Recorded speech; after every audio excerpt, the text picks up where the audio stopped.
So if this keynote, ladies and gentlemen, by Ms. Maitri showed us what is becoming possible, the question naturally follows, what is becoming profitable, scalable, and sustainable? To take this conversation from capability to consequences, we now move into a fireside chat focused squarely on return on investment, how organizations translate generative and agentic AI into measurable business outcomes. And to anchor this discussion, it is my pleasure, ladies and gentlemen, to invite on stage Mr. Ashrit Rachalya, Senior Machine Learning Engineer at ServiceNow. May we please have Mr. Ashrit. And to guide this conversation, may I please invite Chakri Paila, Chief Business Officer at Sales Software. Mr. Chakri.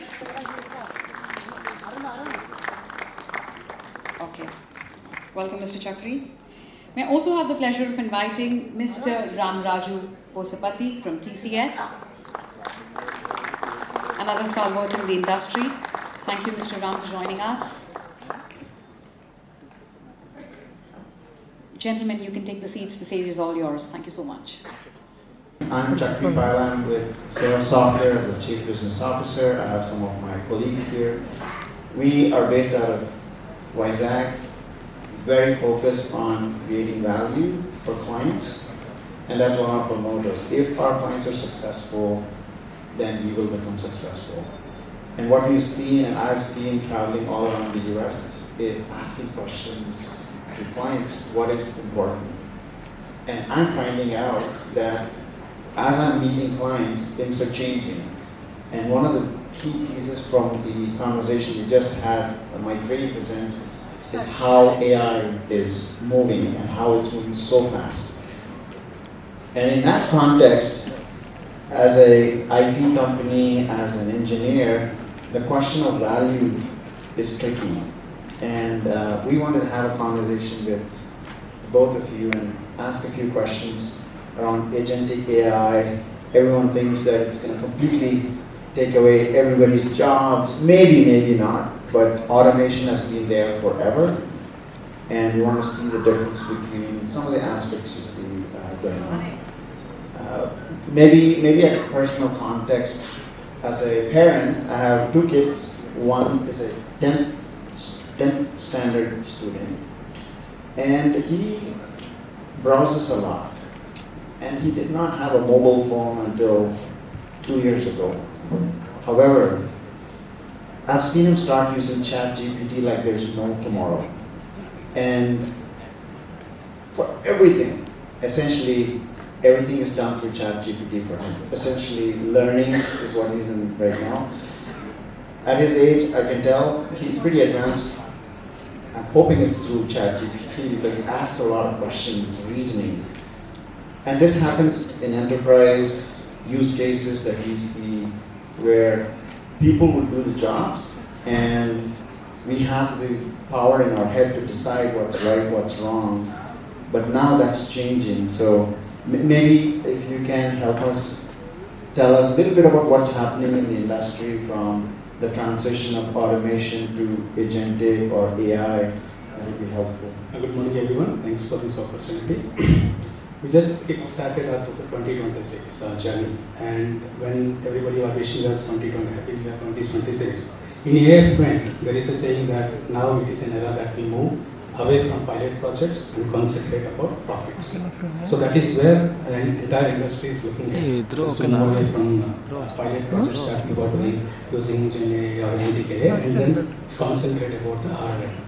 So with that note, I mean, if you look back how the industry is transitioning, like all the GenAI initiatives that we had in the past, or the industry in the transformation stages, we are in between those two phases as in between. But now, as we progress further, and in 2026, we are expected to concentrate more on the ROI, and there would be some consolidation that would be happening, and which we already see in a number of players that are into this space. Consolidation will happen, and only the strongest and the persons and the companies which are giving bigger ROIs, or the LLMs which are giving the right results would sustain, and we would be seeing that going forward in 2026. Hello everyone. To answer your question of whether it's going to replace or not something else, I want to bring up what has happened with this company called Fiverr. If you've heard of it, it's a global freelance platform, freelancing company, right? Back in 2023, in the age, early era of Gen AI, he gave an open letter to AI. He wrote an open letter to AI stating that you are not enough, you need humans, okay, and you have our support, and I'm confident you'll do good. He kind of subtly, if you will, ridicule AI.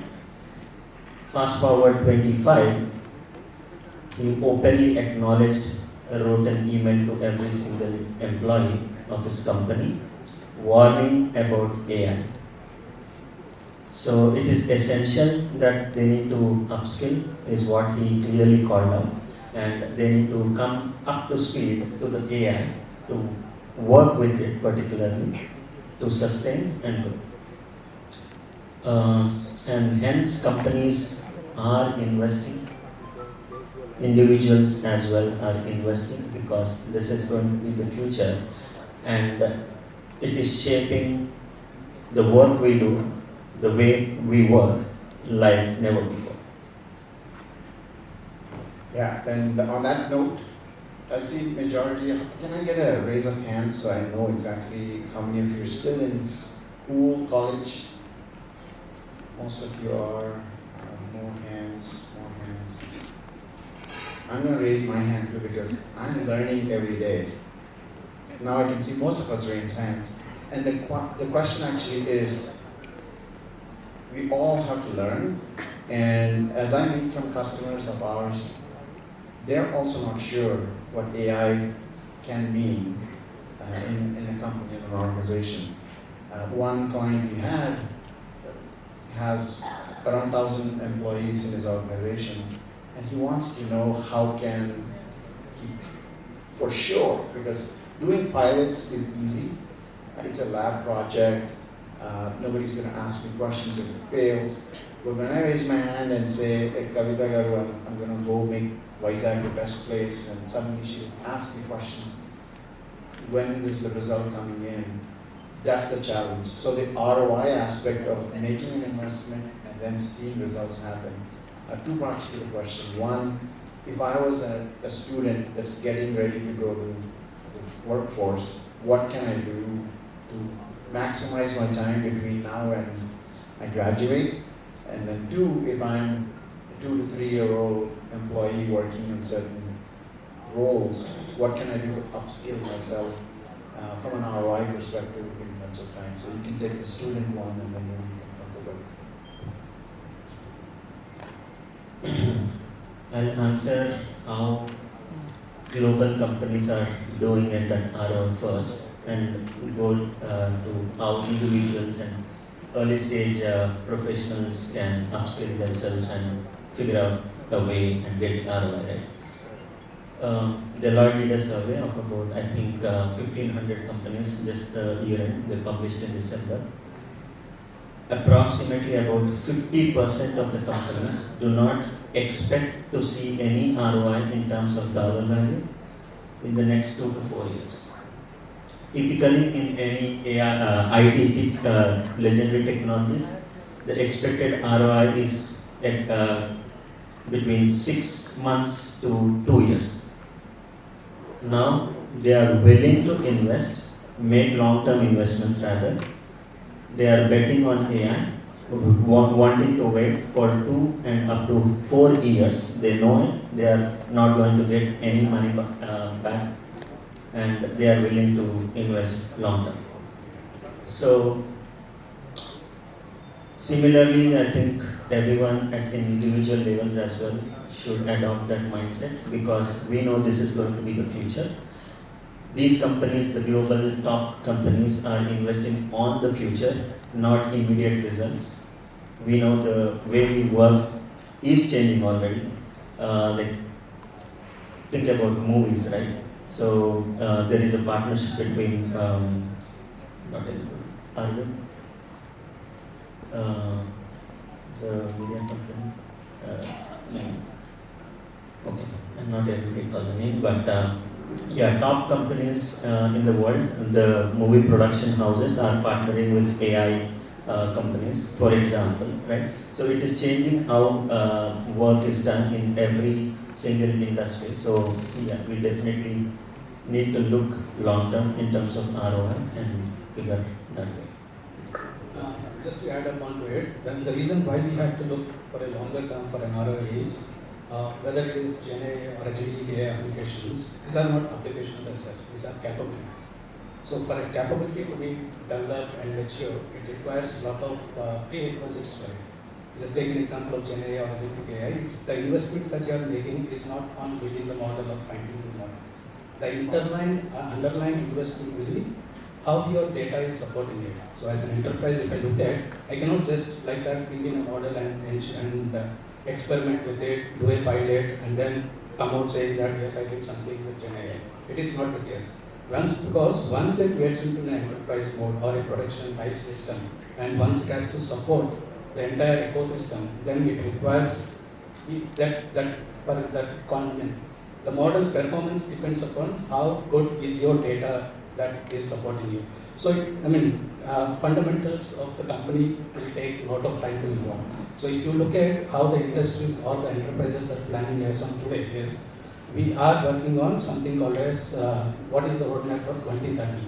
How my system should look at 2030, and for that to happen, how the data infrastructure should support, so that if I pick up, say, just take an example of the latest advances, if I pick up quantum computing or some other advances in AI, I should be able to prepare the enterprise data so that it supports the latest technologies when it announces. So for that to happen, it takes a longer time. So ROI for a project, it is a long-term planning that needs to be made. Yes, pilots can be developed, POCs can be made, but for ROI, entire ecosystem should support, and that is when you will be able to say confidently that yes, I have done. Then I have built something using agentic AI or Gen AI or any of the latest technologies. Yeah, I'm not sure in terms of time, but one of the things I used to do was to leave class just before the class ended, and I see someone leaving. I'm not sure about time, but as a metric, if I was the CEO and I'm worried about what I report to my investors, what are the key metrics that you would look at from an ROI perspective, especially when the timeline is not tomorrow, but in the future? So let's say 2 to 3 years. Things are moving so fast. Only 2 years ago, this whole agentic piece didn't even exist. Now they're asking, get it into production. What would be the metrics that you would suggest to me if you're an advisor that I should focus on, where I'm still asking for a lot of money now, and then saying, hope and pray that I'm right, but I execute on certain metrics? What would those be? Great question. I recommend segregating the ROI into 3 buckets. One is the ROI in dollars, how much money you pump into AI investments and how much you are able to get back. That is going to be long term, we discussed it. The second thing I would call out is ROX, X for experience. How much better are you able to make the experiences of people, whether it is employees, whether it is your customer service agents, whether it is the wait time. Can you reduce the wait time of patients if you are a healthcare company? Can you reduce maybe the delivery time for an e-commerce company, giant? Things like that. That's the experience part. Third, I would call out ROL, the return on lives. It is not only about reducing the patient's wait time. Can you help him get better service? Help him get that claim approved faster, so that a life is saved, for example. And on the other side, even if it is for employees, can you give them more time back so that they have a well-being as well? That well-being is addressed and they have time to do other things personally. Something of that sort. So, what do I report as in terms of ROI is there are two basic things like ROI can be measured both in direct benefit that I get out of the investment and the indirect benefits. So that can be quantified across these buckets. But ideally, what I look at is what is the cycle time that I've reduced by using an automation agent or AI agent. What is the reduction in the cycle time? How much percentage that I'm reducing it? Whatever is the effort.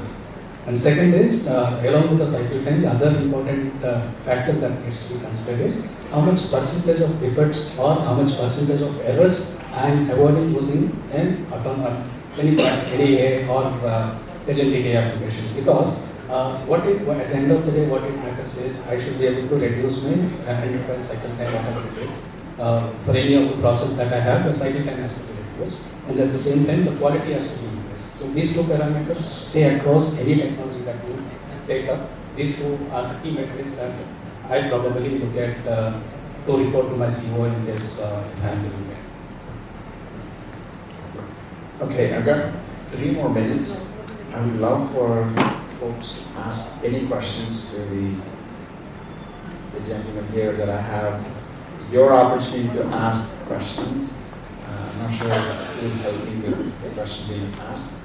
Definitely, while going through the multimodal LLMs, you might have faced challenges in the interoperability. So, how did you test up the interoperability for the agentic AI LLMs?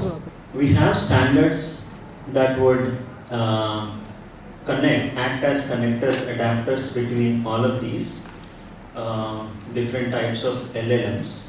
In terms of standards, nothing's right now a standard. Everybody's doing their own thing. Things are moving so fast. There's LLMs that are doing the reasoning, and then the responses are coming back. But as far as an orchestration and engines that are being used, there's many out there. LangChain could be one.